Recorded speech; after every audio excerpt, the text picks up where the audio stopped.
Time to do that October reading wrap up and to roll into my plans for the rest of the year. 1-star reviews. Hot-Blooded Alpha by Bale. This is book 2 out of I think a 3-book series that I started reading for Paranormal Love in the Night Readathon, so you can get like a lot of details there. Without significant spoilers, I originally placed this in the 2-star category, and the more notes I started taking on what I didn't like and why I didn't like it, the lower the star rating went. Like in book 1, I was definitely struggling with how the alpha was ignoring and treating our main love interest badly, and I was very unconfident there'd be like a good reason or solution for it, but I was open to the idea. And here we are in book 2, we finally get the love interest perspective, and he is 100% a grade A asshole. Rolling me into Wolf Scorned by Taylor Pratt. This was another book I read for the Paranormal Love in the Night Readathon. I can't remember if I even bothered to cover it there because I started it, decided I didn't like it, put it down, and moved on to the next thing. It's sitting here at 1 star instead of 2 stars because it's both poorly written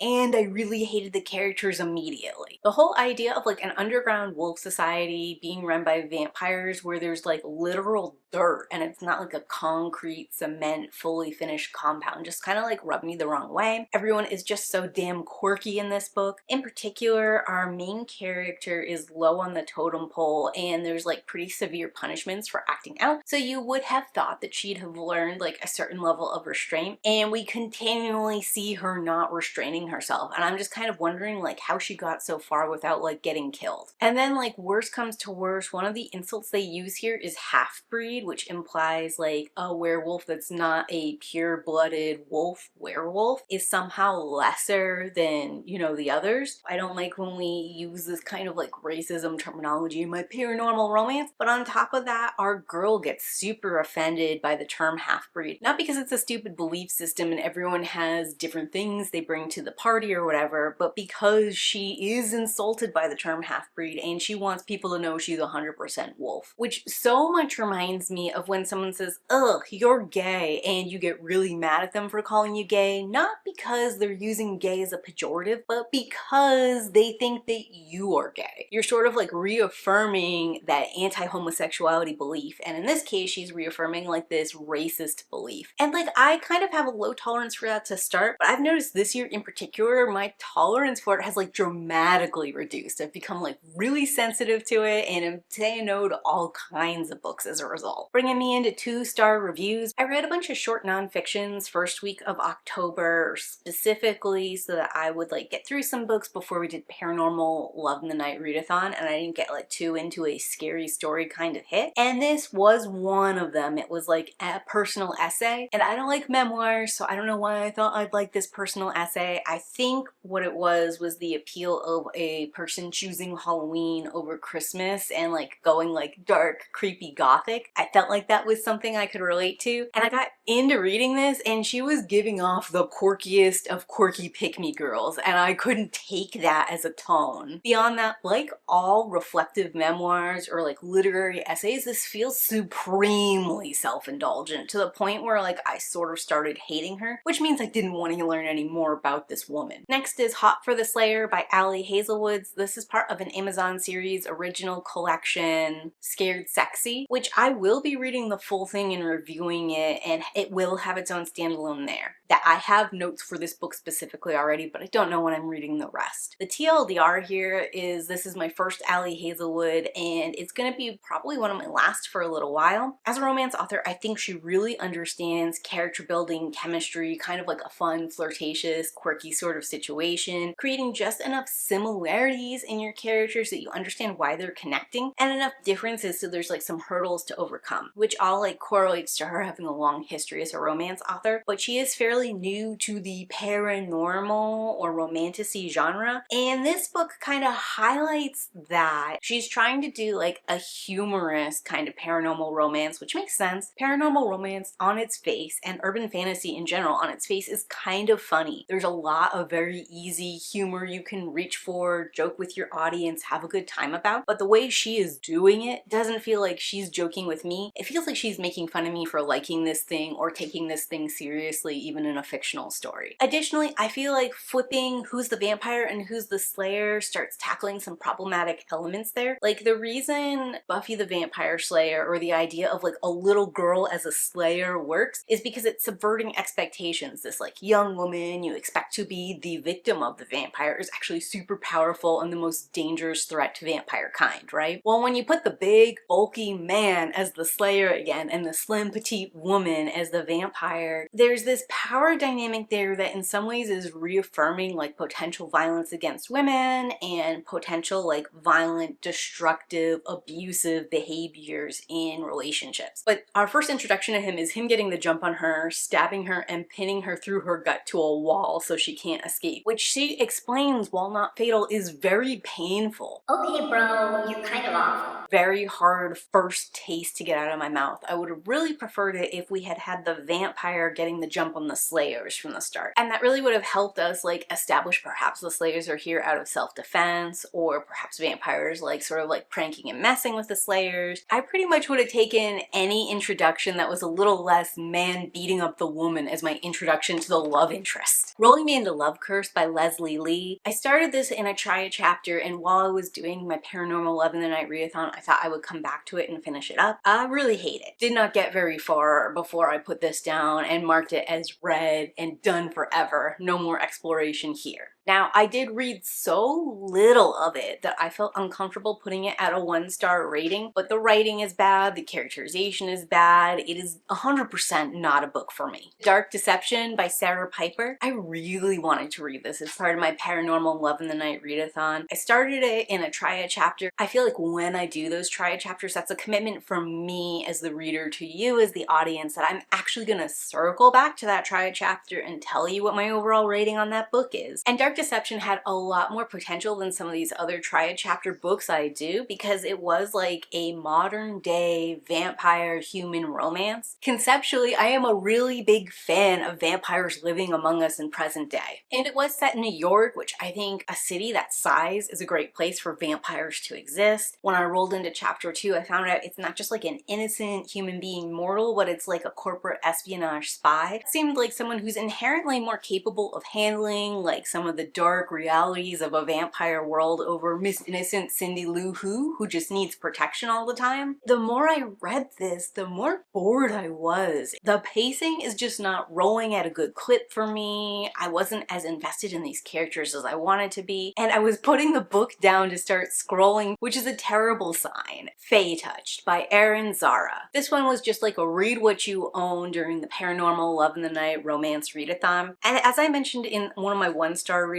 I have like a growing sensitivity to like racism portrayed within fantasy media, especially if it's supposed to be like contemporary fantasy or paranormal in this case. So I didn't love that we immediately decided that we hated all Fae because they didn't have souls. And in particular, once we established that there are these Fae hunters, they kill Fae because they're mean to humans, because they're soulless creatures with like unknowable desires, which is like a fun, creepy horror thing. We find this one Fae that's dying in the moonlight, and we decide that she's one of the good ones. He literally says one of the good ones, and he decides to save her. It's told in like a dual perspective, which could be potentially interesting because it's from like the love interest perspective on this Fae girly, and then it's from like the half-sister who like just found out she's half-sisters with this Fae girly. So that's like a more interesting dual perspective than like love interest and target. Also, it's interesting that our main character is going to be the male love interest here instead of the female lead, which is more standard in these heteronormative relationships. But I just could not power through a lot of the racism, a lot of like the inherent misogyny where everyone's calling each other bitches over and over again. If we're showing a toxic society or a toxic little element here, fine. But like the women are calling women bitches, the women are calling men bitches. Once women start calling man bitches, that's like a self-hating misogynistic little cycle there, because you're saying like they're shitty, and why are they shitty? Because they're a woman like you are? Like, Just no. No, no, no. I'm out. And to be totally honest with you, if the writing had been there, even with all that stuff that I just said was gross and nasty, I probably would have kept going. Some of the characters who had started off compelling fell into like an insta-lovey kind of trap. They started sort of going like in these sideways weird directions, and the writing itself was just not like pleasant and enjoyable, and that led me to putting this book down probably in the 10-15% mark. Rolling me into 3-star reads, Fated by the Warrior Wolf by April L. Moon. This is the third book in a series, and obviously, as I haven't mentioned book 1 and book 2, it was the least enjoyable of the three. I don't know that this book is actually worse than book 1 or book 2, but the problem for me is that we're finally getting the love story of this character that I've wanted, who's in a very interesting situation because she like hooked up with this guy and ended up getting pregnant in a world where like werewolves have a really hard time getting pregnant, and they usually only can manage it when they go into heat, which is like a couple hundred years down the line from her age right now, and usually they can only get pregnant by like their fated mate, which is part of the reason finding your fated mate is so important in this universe, especially because apparently the werewolf shifter population as a whole is on a decline. Immediately draws like this tension, and then the whole idea of like, what is she going to do? How is she going to relate to the father? Like, how will she co-parent with someone who isn't their mate and who might find their fated mate down the line? Like, that is really cool and interesting. Why are the two of them fighting so much? Are they secretly fated mates? Like, there's a lot of ways this can go to like a recovery story that's really interesting and engaging. And first of all, they made me wait a whole second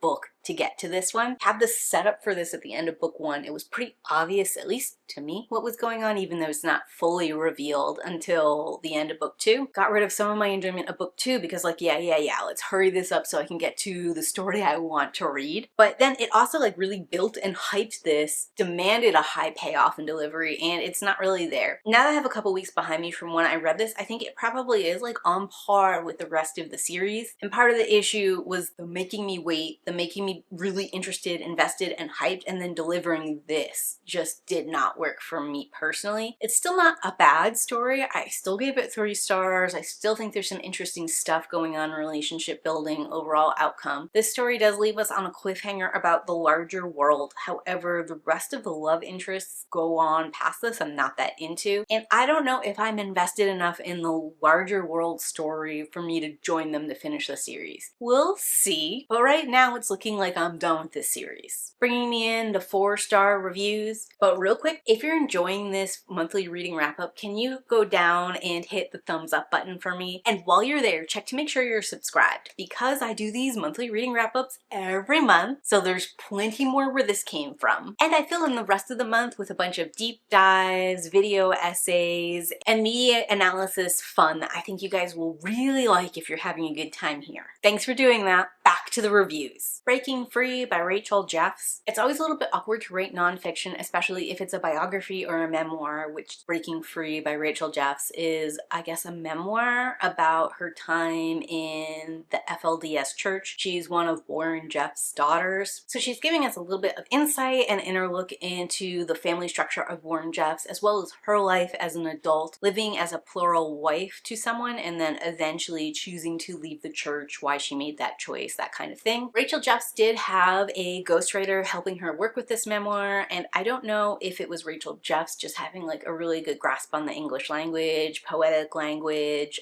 ways of setting a scene and telling a story sort of a little bit out of order, a little bit in order, really gripping. It connects right away. And like, I read a lot of these FLDS survivor sort of stories, like I was in a cult and I got out accounts, and even with ghostwriting, because almost all of them have ghostwriters helping them, they're not usually as compelling or gripping as this one was. While what happens to Rachel Jeffs is awful, and she does outline it to a good degree without going into every like gory, sensationalized detail, I wouldn't say that her story is so unique compared to all these others that that's what makes it stand out. I would say specifically the writing, the pacing is what does it. And I do think some of that credit has to go to Rachel Jeffs as well as the ghostwriter, because Rachel does talk about one of the few things that she's allowed to do while in the cult is to create songs, like praise worship songs, and then after a certain point, only the songs that the church has created are the ones that you guys are allowed to sing. That gives her like more reason to compose and teach these songs to everyone around her. And I'm wondering if like having that kind of hobby and practice helped her fine-tune her storytelling and sort of like how to craft things in a way that really is engaging for listeners. Either way, as a read, I was able to pick this up and finish it all in one evening, and that's even with me taking notes while reading. And that's a little bit unusual because usually, especially with nonfiction, I get a little wore out while taking notes. It's close to a 5-star, but there are a couple things that I question and want to look at alternative perspectives on. And additionally, there was a use of a couple of pseudonyms instead of just naming the names, and I get why that happens, but I do personally find it a little bit frustrating.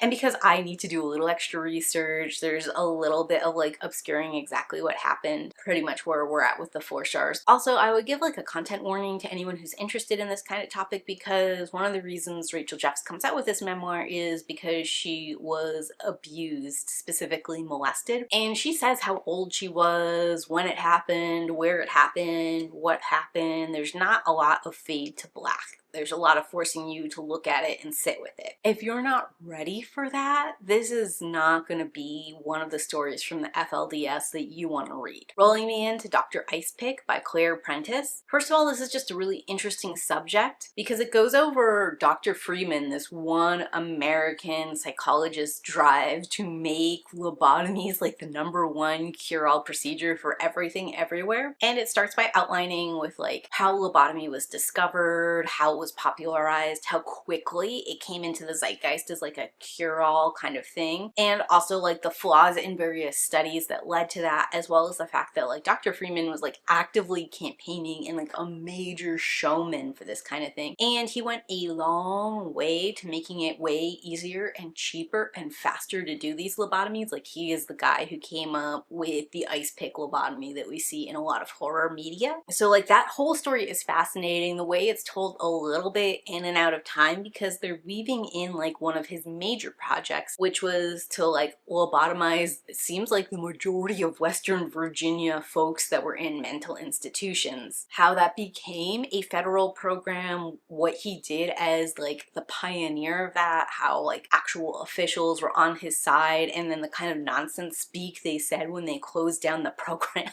All of that was like a really fascinating, terrifying, gripping little read, and it's pretty short. I'm definitely interested in reading more from Clair Prentice in the future because I think the way she told the story, as well as like her choosing this specific subject, is all sort of telling about her as like a non-fiction historical author. If you don't know much about lobotomies and you feel like you can stomach their inception and how they were popularized within American culture and all of the many innocent victims of it, this is a great, very quick little read about all of it. Cold-Blooded Alpha by Bale. This is book 1 for book 2, Hot-Blooded Alpha, that was on the 1 star. This is a story where like if they ever had one conversation it would solve everything, and this is also a story where I as the reader am waiting for the main character to catch up to all the things I already know. It still wasn't terribly frustrating as a read because part of the reason I already know all these things is because I have read other Bale books and know how she characterizes certain kinds of werewolf dynamics, and because our main character is like significantly traumatized in a lot of ways. So it makes sense that she wouldn't have this one conversation that would clear everything up. It makes sense that she's very slow to pick up on kinds of hints and cues and learn what like normalized interaction is, because it is like her slowly coming out of her shell, slowly trying to figure out her place in the pack. Pretty much everything except the relationship between her and her alpha love interest works really well for me. Everything about him is awful and wrong and he's a bad dude. I guess arguably means as a romance it kind of fails, but because we're still building relationship and the relationship is supposed to conclude in the second book, it's still kind of like open-ended about whether or not I'm gonna be able to pick up and something is gonna happen that's gonna make this all okay. In theory, if he had been out on the war front or whatever and he was like trying to keep her safe and protected so that she could heal, then this could have been all worked out.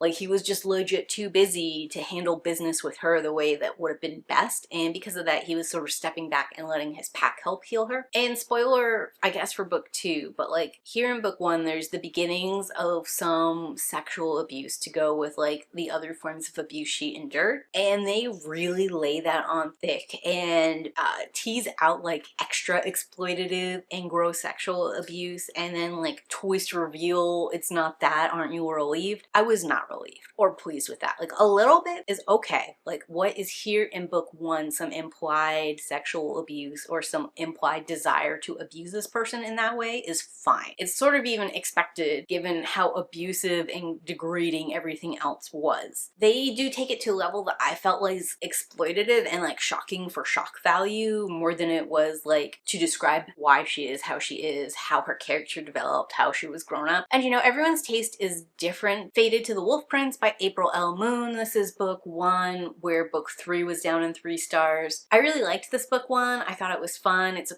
quick read. It's really easy to get into this world, get involved with the characters. I love that our lead girl has a group of 2 best girlfriends that just sort of hang out and support her. The fact that all 3 of these women are really well characterized. They are like a supportive she-wolf pack. They don't back down. They defend her. They don't encourage her to go into dangerous situations. And often they do their best not to put their feelings or wants or desires on her. Like when she's going through turmoil or when she's at a crossroads, they ask her what she wants to do. And then whatever that is, no matter how they feel about it, they honor that. And they wait for her to be in a place where they can offer their view, advice, or opinions. And honestly, that rolls me into the book 2 here too, Faded to the Pharaoh Wolf, which arguably, in my opinion, is a filler book, just like sort of tiding me over until I get to book 3. And it's talking about the lesser of the 3 best girlfriends. And somehow they do a great job characterizing her, making her really interesting and engaging and dynamic, and sort of drawing me into this story that I didn't think I'd be into. Like, I'm not really into her love drawing the feral wolf back into the fold of the pack. I think the guy who went feral is dumb as all shit. Hate him, okay? I hate what happened to him. I hate his backstory. He's gotta go. But the fact that he is able to help us develop this other character, learn more about her, and he does form like a pretty solid relationship with her, both in wolf form and when he finally transforms into human form. All those elements are meshing in a way that works for me, which is part of why book 2 gets to be here at 4 stars, but book 3 is down in the 3-star bin. Bringing me into Rebecca by Daphne Du Mar, which we read as my book club read for Nevermore Notes, which the link is down in the description below if you want to join. I was so excited to read this book because it is a gothic classic, because so many fellow booktubers read this book this year and put it as one of their favorite reads in their mid-year freakout tag. I was expecting high level, high caliber stuff from it. And I think as far as like language, description, and prose goes, this is really delicious, rich literature. On the descriptions and metaphors and similes, that's why this is at 4 stars, because the story itself, not so hot to me. I think I took the wrong thing away from this because I got done reading this and thought Rebecca was a bad bitch that I wanted to be friends with, and her and Mrs. Danvers being her ride and die bestie was really encouraging and sweet. But our protagonist is not Rebecca. She's our unnamed narrator, and her main love interest I also hate and think is a child groomer, if we're gonna be real about it. I think the ending was supposed to be horrific, and I won't spoil it if you haven't read it here, but I was reading the ending and I was like, yes! Victory! Everybody here is winning! Way to go! So from my perspective, I was riding a high off the ending. I was really excited and thrilled, and that's why it's here at 4 stars, but I'm certain that my interpretation of it is not what was intended. Which brings me to The Reformatory by Tananarive Due. This was our monthly book club read for Weirdo Book Clubs, and I really liked it. It's a very slow lead-in and build, and I was kind of uncertain about it because I had super high expectations. I read The Good House by Tananarive Due back in January with the Women in Horror Book Club. Really was amazed, stupefied by how awesome it was. But unfortunately, that means anything else by Tananarive Due is living up to Good House expectations. All the way until the climactic scene here, this was not doing it for me. It's a little bit muddy and meandering, I feel like, in the beginning. It is not taking shape or putting itself together. It's exploring something that definitely interests me and has historic significance to it. It's not the same level like a haunted house, voodoo, hoodoo sort of stuff is for me, right? And also it's a back in time historical piece and I like modern stuff. So I was starting to feel a little bit alienated from it. And then the climactic scene happens and keeps happening. And like the staying power of this climactic scene, the push of it, that extra like standoff and enriching elements with the ghosts and the future vision and the past vision and all the different places we're trying to go, it all sort of like gels together and it explains why we're doing it this way, what all this like random miscellaneous kind of foof was, like it pulls itself back in and matters. And I think it just tells like this really rich, terrifying, harrowing tale. I got to the ending of it. There is like a little bit of a joyful release. There's also this element of lingering horror that, you know, is gonna like be impacting these people and probably their family as a whole for generations. It's just really, really good. And I would encourage people that if you are like me while reading it and you're a little over halfway through and you're thinking about putting it down, you're wondering if it's going to be worth it, I would really encourage you to push it out because the payoff there makes all of that wondering, meandering stuff worth it and makes it matter in the back. Tananarive Due is a legit author. She asks for a long time and a large commitment when you read her books, but she is gonna make it worth your time and you can trust her. Like, we're rolling 2 for 2 in these books here. Which brings me into The Dozier School for Boys by Elizabeth A. Murray. This is a nonfiction book I picked up directly after finishing the Reformatory, and it is about the Florida State Reformatory that is the titular setting in Tananarive Due's book. I wanted a little bit more nonfiction about this after reading the fictional account. This book delivers, and one of the things I sort of suspected in the Reformatory is kind of confirmed here in the nonfiction, where I was like, we're being very tactful and like kind of withholding on some of the horror that's going on here at the Reformatory. This book is not so tactful, and it starts off like sort of, you know, like you're on a normal river ride and you hit the waterfall of just awful without like a good warning. So all of the triggers as far as reading this nonfiction go. I was looking for more information about the Reformatory because they are using some first-person accounts here, and like I was looking at some old videos of these people giving their first-person accounts and feeling some kind of way about it that I won't go into detail here. There's not as much literature or information as I'd like about it. There really is only first-person accounts at this point in time. That the Reformatory as an idea was a good one because the original reason this thing came into creation as like a school for juvenile criminals is because juvenile offenders and adult offenders were both going into the same prison system. So separating the juvenile offenders out, continuing their schooling, perhaps teaching them a trade makes sense. But what this turned into, where they took anyone for any reason and threw them into the Reformatory for as long as the Reformatory felt they needed to be there, is a nightmare. And because this was a state-run system and the state kind of knew what they were doing was wrong and corrupt, I think we're never really gonna know the truth of what went down there. And as a result of that, I feel like it's very fertile ground for different kinds of horror and implication. I do think based off of this nonfiction, Tananarive Due did this so tastefully and carefully, and I think there was like a lot of gentle weaving she had to do to make it happen. It's definitely heavy, scary topic matter if you're looking for that nonfiction scare in a bleak winter haze. Which rolls me into my 5-star read, The Tenant by Katrina Jackson. This was the book pick for the Love in the Night Paranormal Romance Readathon, and I think I might be the only person who participated that liked this book. I think for like a paranormal ghost romance though, it did everything I wanted it to do. There's like some ghost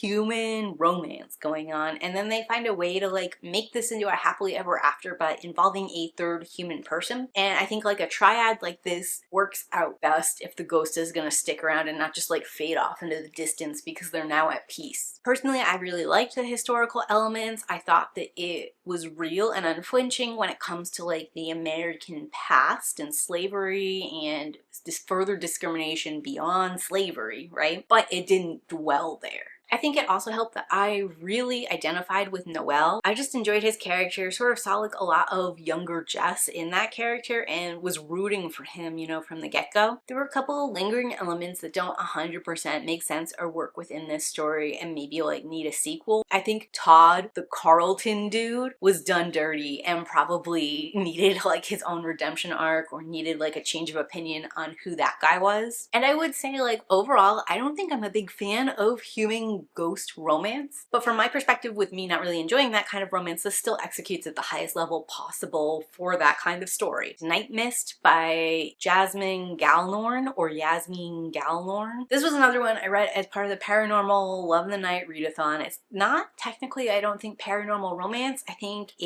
is contemporary fantasy. I really loved it. It's dark, it's moody, it's graphic, it's quick paced. It drops us into a world that feels like it has been going on without us and then gives us little bits here and there to help us get to the point. It does have romance in it, and I think it might be a paranormal romance because the romance here going on between our main character and this like fae being feel like it's going to be a central part of what happens first in this one and then later in the follow-up sequel. It does leave you on a cliffhanger, but I just feel like everything that's happening, how they're figuring things out, how we're introducing characters, what their different abilities, strengths, and weaknesses are, all really great. Really loving it. If there's anything, it's that I'm a little bit frustrated by how sexual the vampires are and how like universally they are to make everyone so horny all the time. Even though I find that frustrating, it's not a flaw in the writing or a flaw in the world building. If anything, it's like consistency and meaning that she's not the special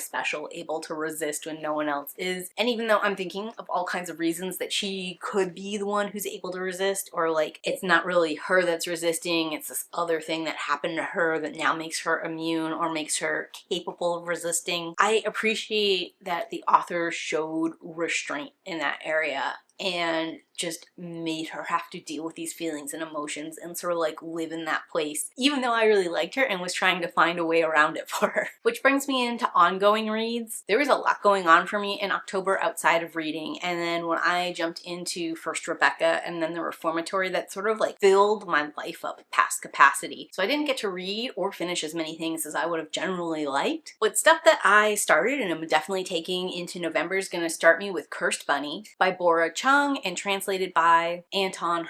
This is a collection of short horror stories from a Korean author. I've read approximately 1.5 of them right now, and I'm really loving it. It's giving me this like very interesting and unique kind of look at like modern day Korea, specifically like from a feminist kind of perspective. Right now I'm in the middle, closer probably to the end of a story about a woman who was having bad periods, so she went on birth control to kind of like regulate everything, but unfortunately she was on the birth control too long, and in this world being on birth control too long creates spontaneous pregnancy, and now she's pregnant in like an unusual way and trying to find a father for the baby because otherwise it'll be more weird than it already is. I love the magical realism, the sort of surreal aspect of it all, that we're just accepting this thing. I really like what we're saying so far about society and interactions and assumptions we make on pregnant people. Like all that's really good and rich. There's different layers to this horror, even in a short story. The story before this was about creating something out of your trash, more or less. I don't want to give too much detail on it. It was also really horrific and scary. There was one issue I did have with it, and it's that like this woman is continually complaining about how creepy and weird and scary this is and how she wants this thing to stop. It kind of makes sense that she's uncomfortable. And first her mom says, well, at least it's not coming out at night and laying eggs everywhere. And then her husband says like, oh, just ignore it. At least it's not coming out at night and laying eggs everywhere. And I was like, what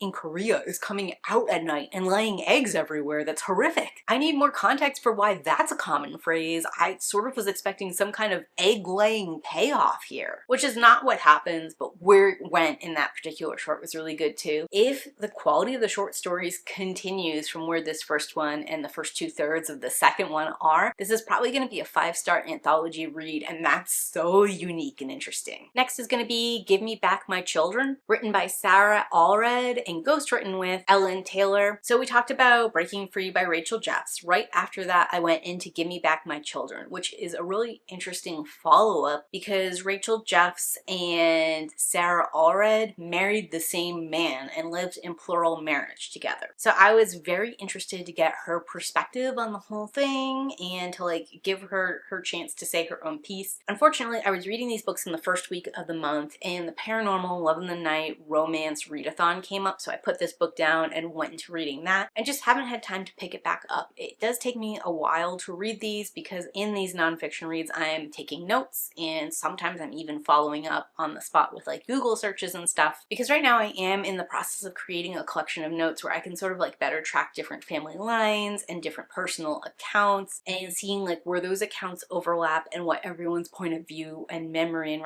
recollection is on it, because that's interesting to me, not because it has any outside value, but I definitely want to get back to this book and I definitely want to finish it before the end of the year. Next is Two Twisted Crowns by Rachel Gillig. I did not read any more in this book this month. I really like it, but this is another one where I'm taking notes while I'm reading in case I end up doing a video on it. I wanted to kind of push through it this month because there's a read-along going on and the live for it is going to be November 1st, which I guess has already passed by the time I upload this. But honestly, November 1st is when my book club is meeting to talk about Rebecca, and there's just no way with me reading Rebecca and reading the Reformatory I was going to be able to get through Two Twisted Crowns, so I just kind of like pushed it off the docket. But I am really interested in getting to it before I listen to that live replay, because so far the co-hosts there are reading these books and getting really different things out of it than I am. And like, it's got me thinking on a whole separate train of thought about like why they're reading these books versus why I'm reading these books, what they're expecting versus what my expectations are, and how those things are really changing our interpretation of the same thing. And that's like a really fun, sort of cool place to be and something I want to keep experiencing. And next is going to be Spirits, Seers, and Seances by Steele Alexandria Doris. This is a nonfiction book that's about a lot of Victorian spiritual practices, specifically within the realm of spiritualism. It is published by Wold, and historically I have found that they're not very good at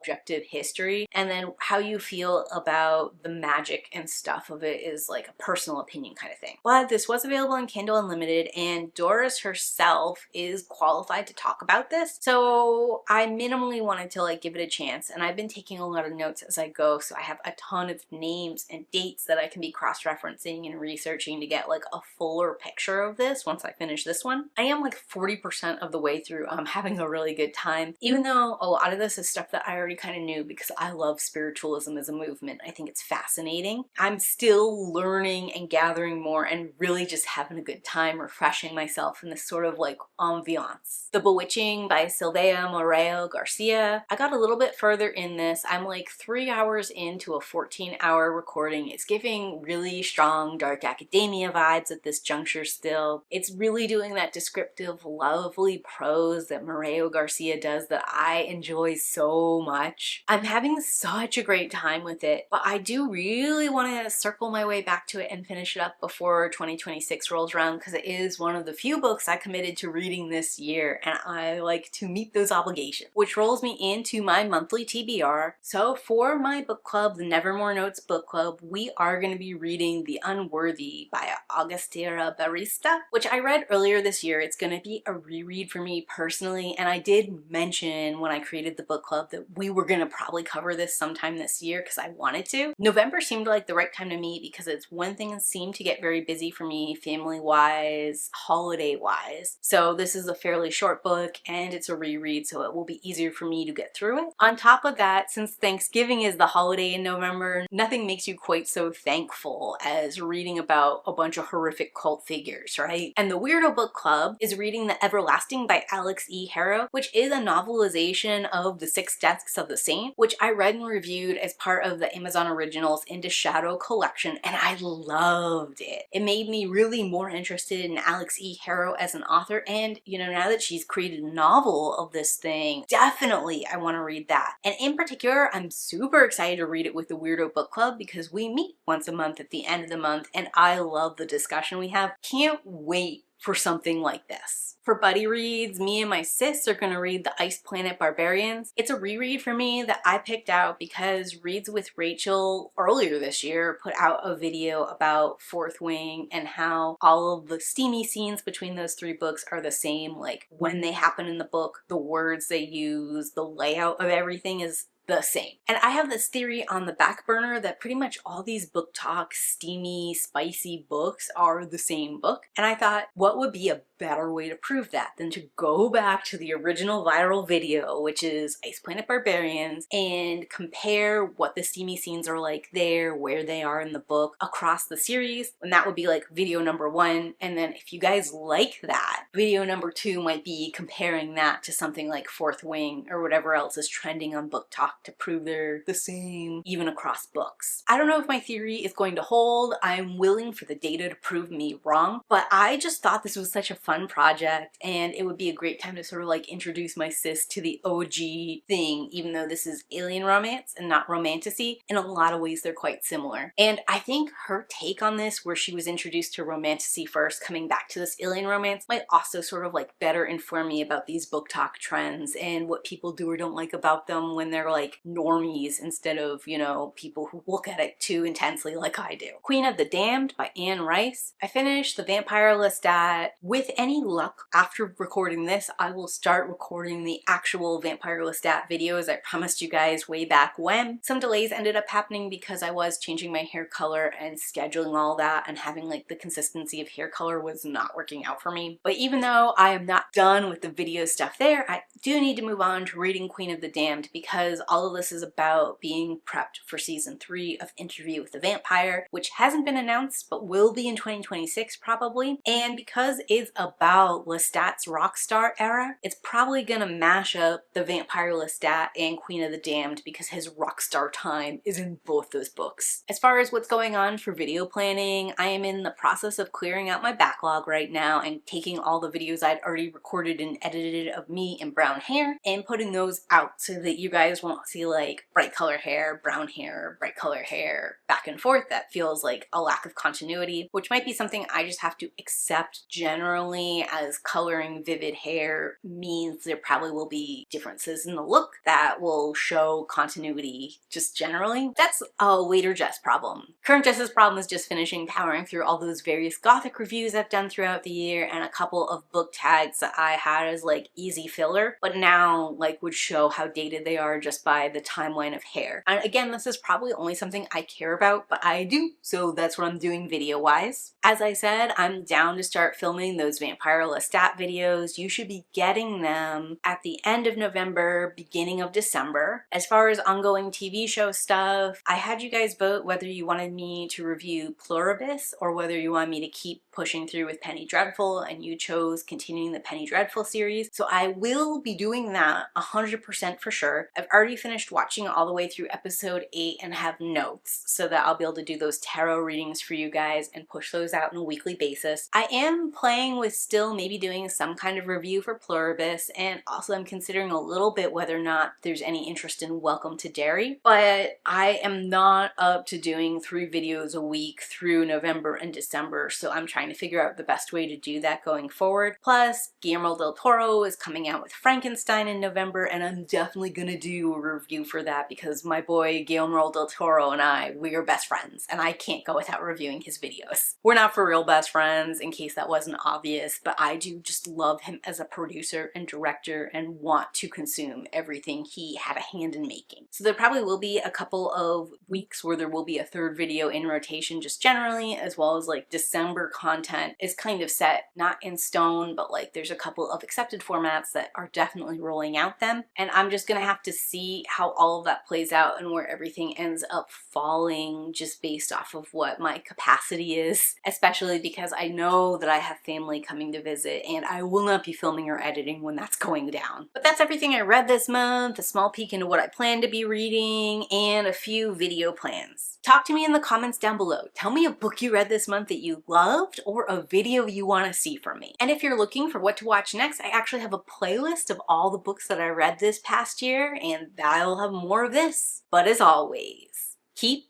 reading.